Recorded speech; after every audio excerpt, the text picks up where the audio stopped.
as everybody knows, the topic tonight is going to be about people that have been hurt by the church and do not go to church anymore as a result, or is not likely to go to church as a result of it. And I like to hear sides to people's stories, like Shania. We have Shania Forrest. Hello. And Shania is 21 years old. Yes, ma'am.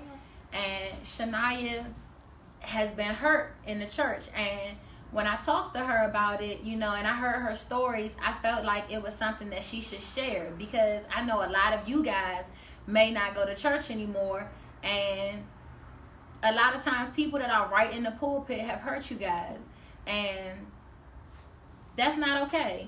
That needs to be addressed. I love going to church, but I do still understand that people go through real things and have really been hurt. So let's put it on the table. So Shania, how old were you when you initially started going to church? When I first started going to church, it was not on my own will. I want to start there. I didn't go to church because I decided I want to go to church. I probably was about like 7 or 8, and it's because of something that my parents, had wanted me to do, or a relative had wanted me to do. Again, it wasn't because I woke up one morning and said, "Hey mom, hey dad, take me to church." So it was like a forceful event at that time. So in your household, like, everybody went to church, so right. So you I had to get up on Sunday morning and go to church. Right. Okay. So did you like going to church when you were that age? No, and I'm going to be honest with you, I didn't, because it was boring to me. I didn't know, I didn't really understand why I was there. The pastor didn't break it down to my understanding, to a way that I can understand it. It was only for older people, really. So did you used to have to sit in the big portion of the church with everybody else, or did you guys go off to children's school? No, when I was in church as a little girl, I had to go to the big sanctuary, the big chapel with everybody. So it was boring, I'm sitting up and then I'm trying not to get in trouble. Some churches have nurses, some churches have ushers. Ushers coming to you, be quiet, take your candy out your mouth, put the game down. So it was hectic even growing up in church as a little girl, because it was hard paying attention. It was hard even understanding why you were there. Okay, thank you. Now, I know as you got older into your teenage years, which is not uncommon for a lot of people, when you got going into your teenage years and you started partying and things like that, tell me a little bit about your personality as you started to grow into your teenage years. Right, so as I started to grow, I started to find myself being in the street more often. I started to find myself in parties, drinking, smoking, just having it up, because I thought that was cool. What were you smoking? Weed. I was actually smoking weed. I thought it was cool. I saw a lot of celebrities doing it. I saw, higher up people doing it. So I thought because they were doing it, I thought it was cool for me to do it. Until I realized that mentally, that wasn't doing nothing for me. When do you think you smoked the most? Like, did you smoke when you had a bad day, or did you smoke just all the time just because? And did you like being high? That's a good one. Because when I was smoked to mentally take my mind out of the situation I was in. So I would start smoking. Hey, everybody. To fill a void. I felt empty at the time, and I knew that when I was high, the weed would take my mind off of certain situations. The weed would put me at another place. So I smoked. So if I was high, and I felt the high coming down, I would have to immediately smoke again. Okay. I would have to immediately smoke again. And how old were you during these periods in your life? Oh, wow. When I first started smoking. Because you're only 21 now. I'm only 21 now. So when I first started smoking, I had to be around 16, 17.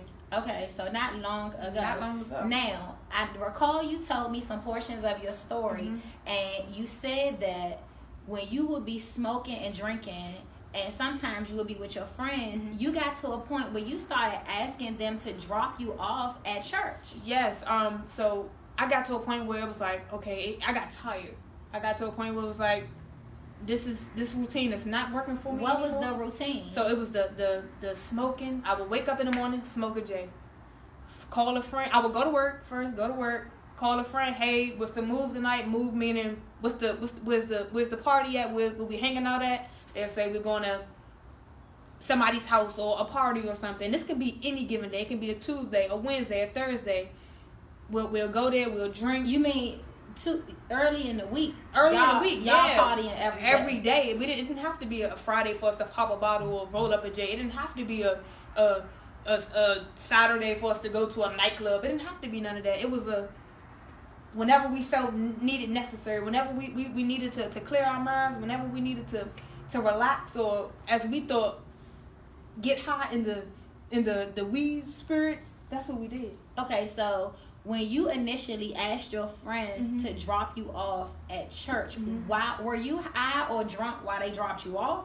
Yeah. So when I was asking them to drop me off at church, I was still high. I was still drunk. I was still out of it. But I knew and I felt something different. Like things started to shift for me at that time. So in the beginning, I was smoking, I was drinking, getting high. It was cool for me. I wanted to be in there. You couldn't tell me nothing different. If you even mentioned church to me, I'm side-eyeing you. But towards the end of it, it was like, okay, something not right. I don't belong here. You know what I mean? It was like I don't belong in this situation. I don't belong in this atmosphere anymore.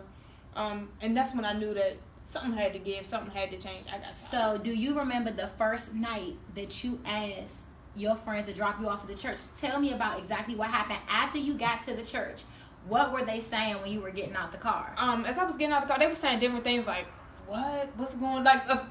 Before I even got to the church, they was telling me they didn't even want to drop me off there.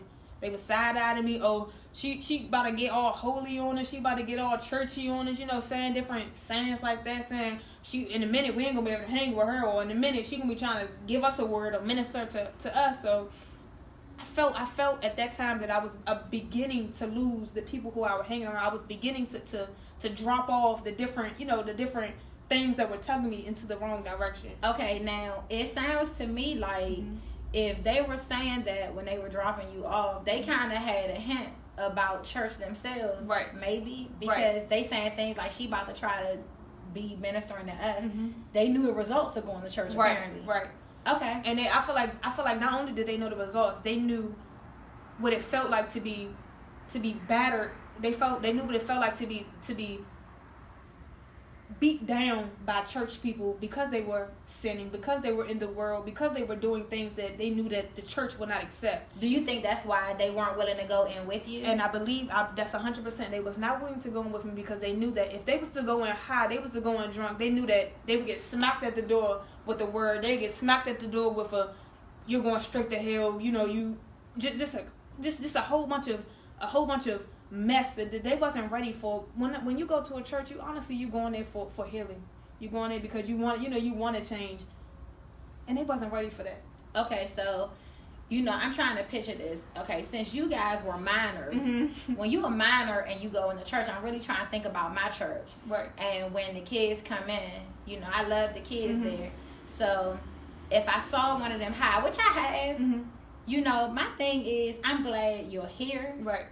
So you saying you didn't get that kind of love shown to you? No. So tell me about when you went into church high and drunk, and was it the first time you went that somebody pointed it out, or did it take time? Was this over time? Right. Okay. So the first time I went in, first of all, when I asked my friend to drop me off at that particular church, I didn't know nothing about this church. I didn't know, anybody personally there. I didn't know too much about it. So I walked into a church. It was one of the nights they was having like a revival night, a little praise and worship, prayer through the night type of thing. I went in there. I'm sitting all the way in the back because again I don't know nobody. So the first night was fine. First night was good. I think this is about the third night in. After I'm asking my friend to drop me off, I am high at this time. I'm high. I'm drunk. My mind, I'm probably saying anything to the minister. So a minister walked up to me, probably said, "Praise the Lord." I'm probably trying to find out or remember all these Bible verses that I don't really know. Were you that drunk? I'm that drunk trying to figure out. I'm just, how somebody say God is good. I'm like all the time they're trying to give her all of these different things. So okay, I get that. So I'm really trying to figure this thing out though. We're gonna move to the church hurt part, but what made you feel so comfortable? I mean, most people don't feel comfortable about going in the church drunk. Like, was your tug, was God pulling you that much? And I believe that's what it had to be. I believe that honestly, if it really was just the pull, it was the calling. When you have a calling over your life that you can't run forever.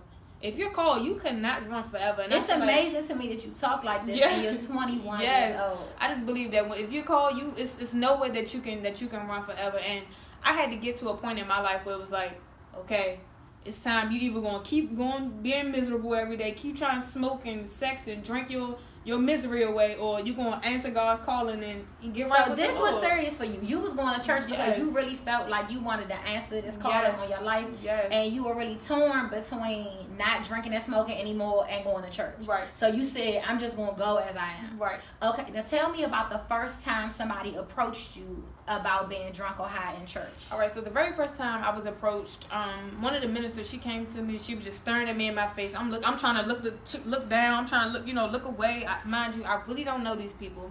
So she came to me. She put her hand on my back, started rubbing me, and started praying over me. And she kept saying, she was like, why are you here? She asked me. She asked me who I was, and then she said, well, why are you here?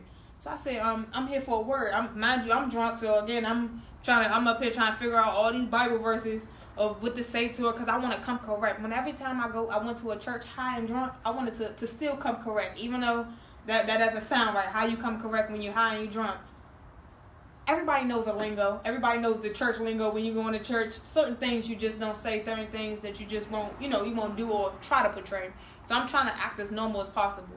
So as she's asking me these different questions, she's saying different things to me. She was like, you can't do that here, or you can't act that way here, or you can't come to church high, you can't come to church drunk. And the first thing that popped into my mind was, wait a minute, if the church is supposed to be a hospital, if I don't know nothing else, I know that if I'm hurting and I need healing, I'm going to run to the church. So let's zone in on what was exactly said. I really want to play this scene out. Right. So as she's coming over to me, she said, were you sitting down? I'm sitting down. Pass her? No, okay. Were you smelling like weed? All right, listen. So I'm coming in there boofing the whole church out. Not going to lie to you. Boofing the whole church out. I just got out of a hot box. A hot box is when you sitting in somebody's car, y'all smoking J after J after J, which means weed after weed after weed, with the windows rolled up. So when you get out the car, you have no choice but to be smelling like weed. I didn't air myself out, meaning I didn't stand outside in the air to try to get the smell out of me, not even a little bit. I walk out of the car, get out of the car, walk right into the church.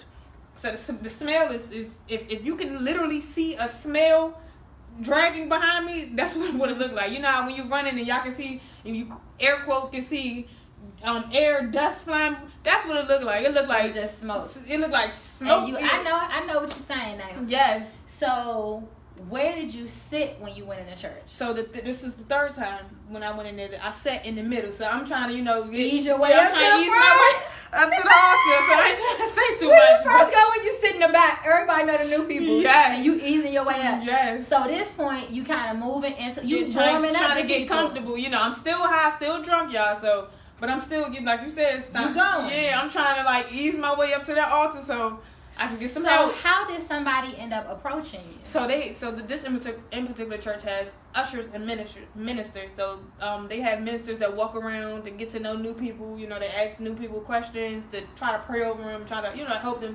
through different things. But this in particular minister that came to me, so mind you, like I said, I'm smelling like weed, drunk, slurring all my words, trying to figure out I'm all God and is good and I'm trying to, he won't leave me nor forsake me. Like I'm trying to come up with all this stuff. You ain't drunk. Yeah, trying to go along with this. No matter y'all, I ain't gonna lie to y'all. I'm up here leaning to the left, I'm like, God is still good though. God's still my fault, still. I'm like, he still ain't gonna leave me, still. I'm blurting out in the middle of the service. They all looking at me, so. She like, man, we have to step out to the back. So she's like, if you need, she pulled you out of church? Yeah, she pulls me out of the church. She pulls me out of the sanctuary where everybody else is sitting, closes the door and says that if you're going to come like this, you cannot come here. She said, if you're going to act like this and you're going to be drunk and high, do not step back in my service. Do not step back in my service. And from that very first experience, I can say, that really was like mind-blowing, mind-boggling to me. It really hurt me because it was like, wow, you know what I mean? Like it was like a wow experience. I didn't have to go there, you know what I mean? I didn't have to go to church. Yeah, go to church after knowing that I just sinned greatly. Did she ask you any questions? She didn't ask me, and she didn't ask me what I was going through, and that's the main thing that really bothers me. So many people out here are going through so much, so they try to drink and smoke, their problems away. And then they run to the church. And I guess the church people are mad that you run to the church after you smoke and you drink. But who are they, to really say that what order you should do things in, or who are you to say or to know me personally. And you didn't even ask me a question. You didn't ask me my name. You didn't ask me how I was doing. You know what I mean? She didn't ask your name. She didn't ask my name. She didn't even ask how I was doing. She just knew you was She drunk just and knew high. I was drunk and high, and she targeted that and started targeting the real issue, because it's always an underlying issue behind drinking and smoking. I don't believe that somebody just shows up high out of nowhere. And you know what, I want to say something about that, because that is true, Janiyah. I have seen that a lot of times. You go to church. I remember when I went to church before, you know, I had on some red lipstick and I was dressed kind of real provocative when I had first kind of started going to church. And I can recall feeling uncomfortable with certain people. Of course, not everybody, but certain people at that particular church. I could just tell they were more concerned about who I was there for. And I remember women kept saying, well, who invited you or who told you about us? And I'm like, don't worry about it. And it happened to have been a guy. It was a guy. But it didn't matter, you know. It was just like, if we get any questions, let me know. I got you. It didn't matter, but I think a lot of times with young people, especially, with everybody, but with young people, a lot of times we, as the adults in the church, kind of overlook the fact that your problems are real. Yes, and I would like to say something about that as well. Even I've been to I want to say probably 3 or 4 churches since then. Just looking, you know, I'm searching for something. I'm looking for something, like still haven't been fulfilled at this time. And like you said, we are overlooked. The millennial ages are overlooked greatly. I feel like they brush off our problems so much when we're going through so much, and that's where the whole smoking and the whole drinking things comes in, and we feel like we don't have anybody to talk to, but the weed is there, the bottles are there, so that's what we turn to. So question, when you were a teenager, like, how do you think teenagers get a chance to really smoke and drink? Like, how do y'all do that and disguise it? You know what I'm saying? Honestly, yeah. Like, when did this happen? What's the secret like, where society? you at? Yeah. Like, where you at? Do you go in your house? I mean, honestly, I'm not gonna lie to you. When I first started smoking and drinking, it was because of I had friends' parents who was just so lenient or trying to be the kids' friends. So that happens a lot. Huh? That happens yes. Hold up. Talk to me now. Some kids' parents are trying to be their kids' friends, trying to be the cool mom in the group. So they're trying to allow, I ain't gonna lie to you, I done smoked with probably 3 of my friends' parents. Probably 3 of my friends' parents. When you were still a minor? When I was still a minor, under 18. Under 18. They're trying to be our friends too much. Mind you, under 18, well, not even under 21, you can't buy a bottle. How we getting bottles? Our parents, our friends' parents are buying them. Our older siblings are buying them. We're looking up to our older generation, and they're letting us down 24/7. So, question. I know right then, how did you view them then? Like, did you view them as being your cool folks? Our parents or like our older siblings? Both. I guess whoever was in your life that was older. we looked at them like they were cool. We thought that they knew what was up. We thought that they were about their life. Meaning, like, we thought that the smoking, the drinking, even the having the guns and everything, we thought that was cool. So, looking back on that, like, how do you feel...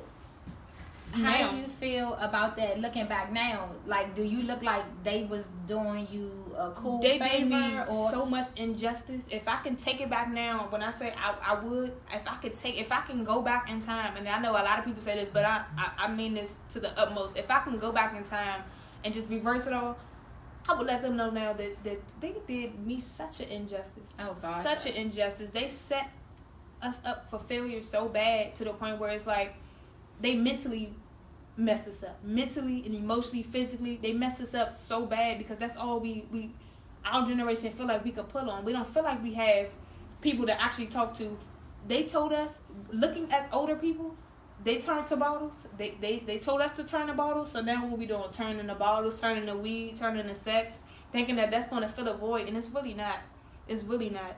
Okay, so I got so off topic because You're fine. That really just threw me You're off. fine. It threw me off a little bit. It did, and it's like to hear. You know, we all had those cool aunts and uncles, but it throws you off a little bit once you become of age and you start thinking about things, and you say, "What would it have been like if I wasn't around that?"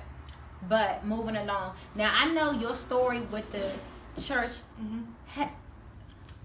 Arlissa, I see what you're saying. Arlissa said that they let you down, and that's hard because you're supposed to be protected. Right. You know, you a minor. You're supposed to be protected from that. You're not supposed to be driven to the liquor store, and it's bad. Right. That's bad. Now, going back into the church situation. Now, you said that there were times when you went in the church and you felt uncomfortable about other things. Tell me a little bit about the money situation that you experienced. Yes, so it was just one time that I went into a church. It was multiple times, but this one in particular time, I had went into the church, and it was offering time. Everybody know when it's time for offering, they always say, be a cheerful giver. You know, everybody says it's time to be a cheerful giver. Everybody knows that slogan there. Yeah. So at this time, the pastor, and when it's small, intimate churches as well, like they're really on it when it's time to give. So everybody's you can tell who's getting up and who's not getting up as well. So it's like, it's an embarrassing feeling. But this in particular time, everybody's getting up, putting money in the basket, and the pastor happens to look over at me and says, so you're not going to drop money in my basket? So did the pastor know you? At this time, she knew me. Okay, so she at knew the time the pastor knew who I was. So she got up and she like motioned for me to get up, and she was like this, as if like put money in my basket. So I'm looking at her, and at the end I'm telling her, I said, I don't have money for offering today. I said I don't have the money for offering today. I only had that week. I only had $20 to my name, and I was not working at the time. So she told me, she said, well, if you have money for weed and buying. And at this time, y'all, I had stopped smoking altogether. I had stopped. I was, trying to get it right. And it was just like, she was like targeting me at the time. She said that if you was desperately in need for weed when you was smoking, or desperately in need for a bottle when you was drinking, you would have sacrificed it for that, but you can't sacrifice this for Jesus. And at that time, it had really made me feel a type of way, because it's like, well, wow, I'm trying to change my life around, and you keep targeting who I used to be. I'm not that person no more. Right. And I start there. That is not who I am. So she did not know that you weren't smoking no more. She knew that, because what she said was, when you were smoking and drinking, you would have sacrificed that $20 for some weed or for a bottle. She said, but now you can't sacrifice. She said, so she's not. So basically, what she was trying to tell me was, she's not understanding. But it wasn't for her to understand. I just don't feel like that. I don't feel like that was her place, for one, and for two, just targeting something from the past. You don't do that as a pastor. You don't know why you don't have no money. As a pastor, you're supposed to uplift me in any situation, and furthermore, for you to point me out in front of a whole church. Let's start there. You pointed me out in front of a whole church, motioning me to put money in your basket, and then want to pull me to the side in front of the whole church. That's crazy. Yes, I felt like that right there really tore me apart. So I have a question.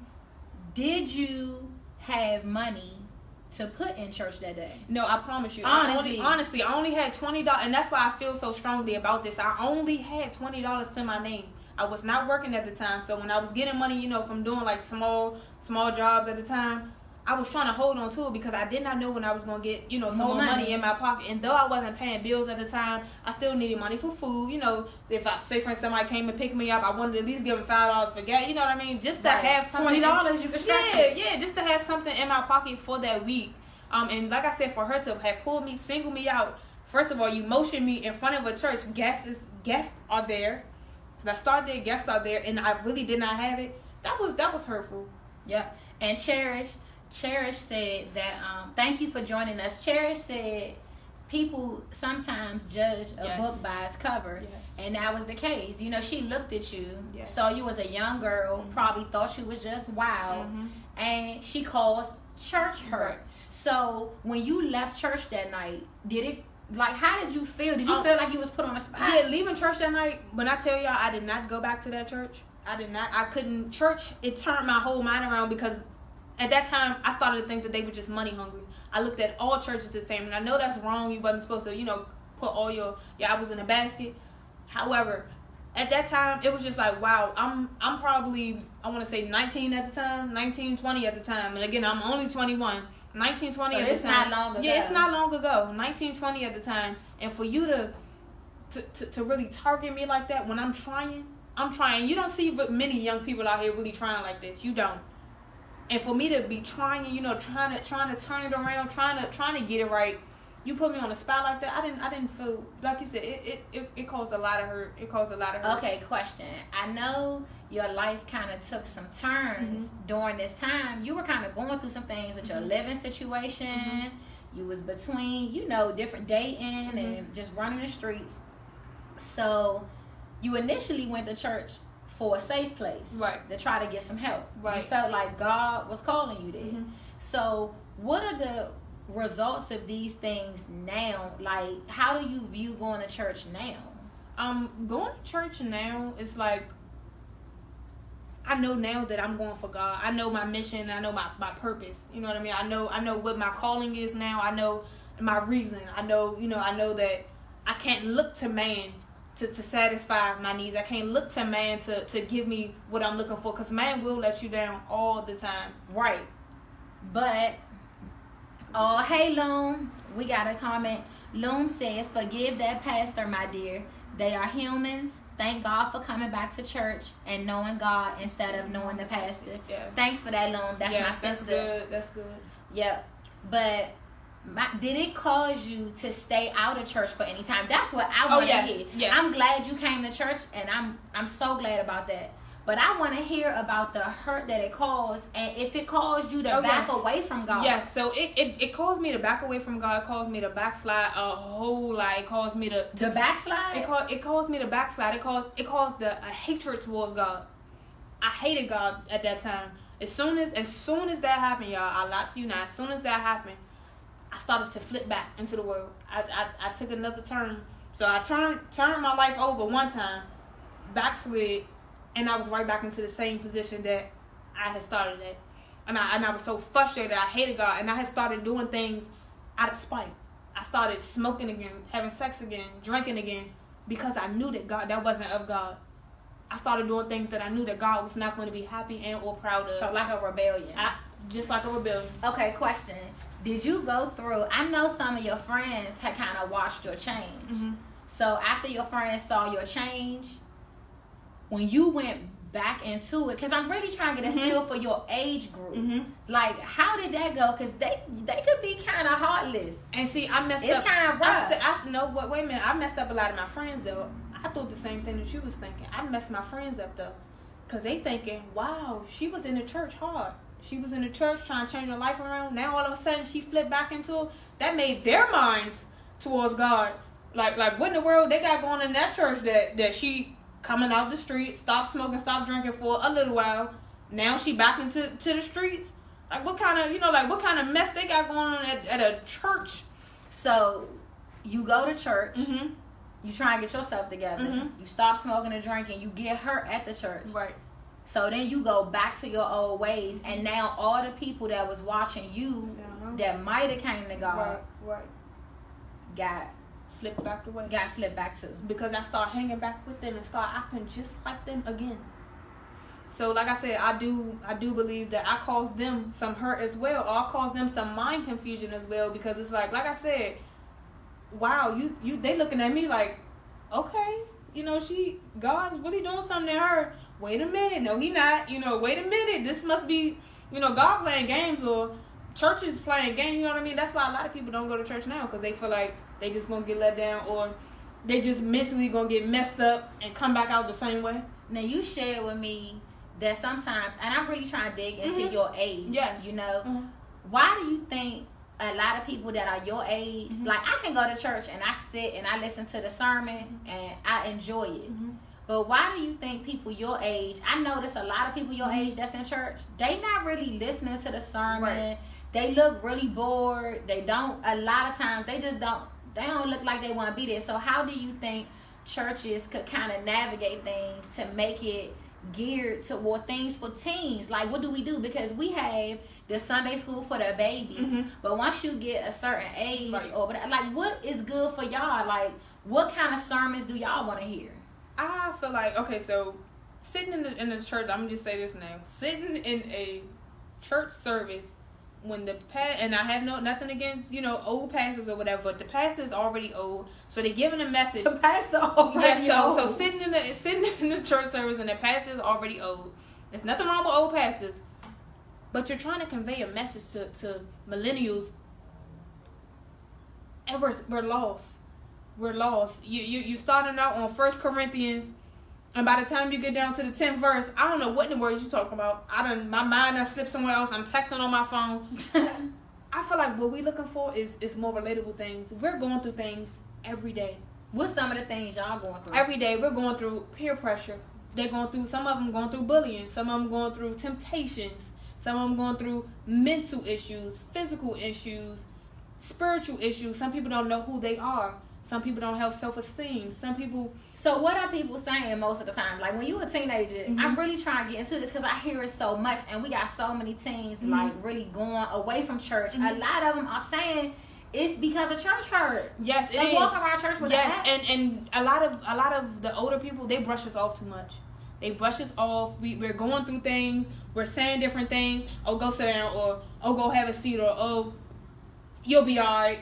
So. What do you tell me more about that? What do you mean older people brush y'all off? Okay, so I can make it relatable to myself. It was this one incident where I know I was going to church and I was letting my minister know, that I was having a rough week. And then I really wasn't feeling too good. I know I was in church. I had my head down a lot. I just really needed, I needed something to speak to me, speak to my spirit, speak to me, to me mentally at the time. And she came over to me and said, hold your head up, you'll be fine. Not even asking what's going on.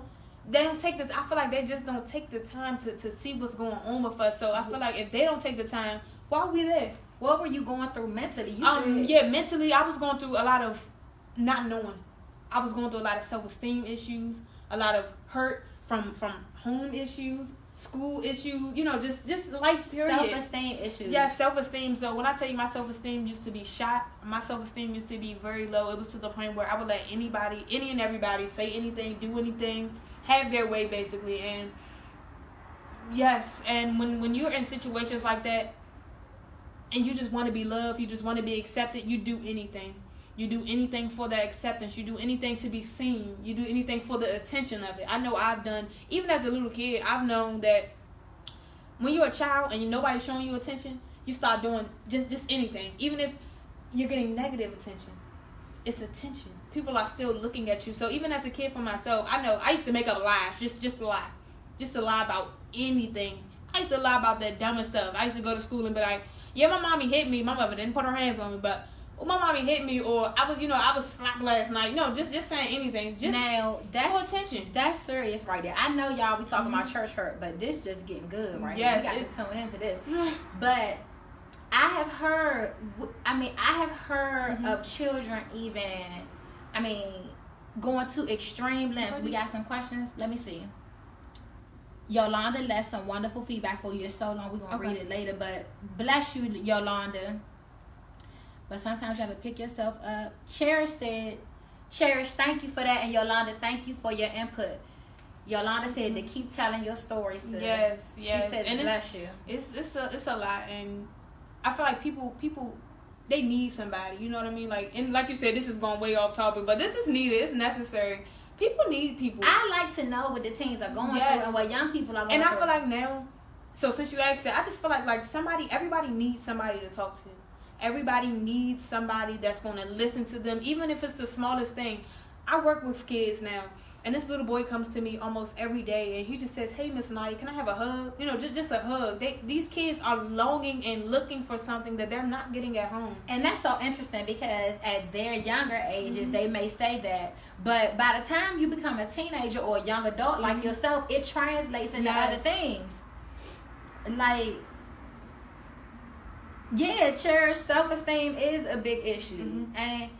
But when I notice when you become teenagers, they are angry. Yes. Teenagers do not say, I want a hug. And let me tell you why we're angry. Because as children, you don't get that. When you're a child growing up, you're longing for that. And now that so say for instance, I didn't get that growing up. and I see you with your kid or whatever, and you're loving on your child, you're pouring into your child, you're speaking life over your child on a daily basis, I'm gonna feel some type of way, not towards you, but a little bit towards the child, I can say, because it's like, wow, why didn't I get that as a child? Or wow, what did I miss? But Janaya, I gotta come against that a little bit. I gotta bring it down, because I know kids that got everything. Mm-hmm. I know kids that had love at home, that had good parents, and they got everything they wanted, and they still turned out. Yeah, and everybody is different. I can say that everybody is different. But for the kids who see, when I was growing up, I got everything in the aspects of materialistic things. I got everything in the clothes, the shoes, the money, all the time. So it wasn't that I was, missed out on materialistic things, because that was not the issue. Me, behavior-wise, everything. I was not the best child. Do you think you got around the wrong crowd? I mean, growing up, it's like, what is the answer? Okay, but another thing, because we got so far off. Yes. But, okay, I'm really trying to get a feel for the teens, though, and the young people, the millennials, because I do feel like a lot of you guys are bored in church. Yes, we're bored, like I said, because it's not relatable. I feel like if you was to bring something to me about self-esteem, yeah, I'm with it.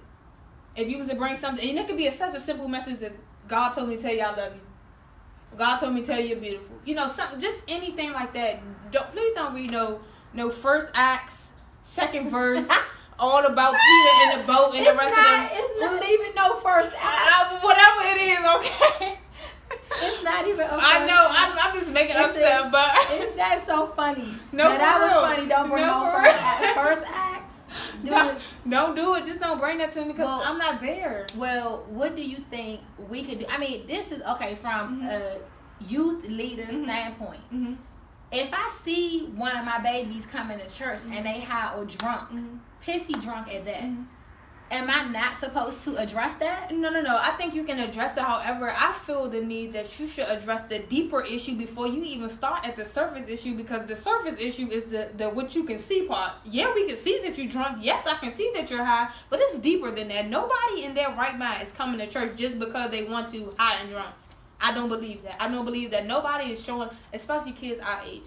We're not showing up to, I know I didn't show up to church because I wanted to high and drunk. I showed up to church high because I was going through something deeper. I was going through something so deep that I felt like nobody will understand. I felt like nobody would listen. Nobody would hear me. And this is another thing too. I said, I thought this when I was high. I said I was closer to God. I know that sounds a little. So you thought you sitting here smoking the weed and you lifting up to the clouds? And I'm not lying, bro. I have a lot of old videos that I had on my Snapchat. Every time I would smoke, I would be listening to gospel music. I'm not lying. You'll be listening to gospel music. I'm not, bro. I will show you. You're not the only person that I've heard say that. I will be rolling, listening to gospel music. I will be smoking, singing. I will start crying and everything. I'll start praying. I guess that's better than not doing it. It's just so crazy, And I think that sometimes we lose the focus on what really matters. Yes. I feel like as long as you came, as long as you getting in the church, I think that stuff we can kind of right, Yolanda. As long as you getting through the doors of the church, and I think we got to be so careful to keep putting teens' issues to the side. It is true, though. I've been guilty of it. I'm like, girl, you don't have no house. You ain't got no serious issues. But now, as I'm growing and I'm really learning, you guys, it's like, if you see a question come across, let me know. You don't understand why you getting high and drunk, get to the root of the issue. Right. Yeah. Yolanda, that's good. It's like you gotta learn, or you gonna keep running back. Yeah, like you said. And I think adults do, though. We have to be more mindful of the way we kind of toss teenage issues to the side sometimes, because it's true, we so weighed down ourselves, right? And it's like y'all frustrated, y'all are depleted by the time that y'all get to us. And I've seen that too, even with the kids that I work at with the school. These teachers are so depleted and so defeated, so frustrated with these kids at this point.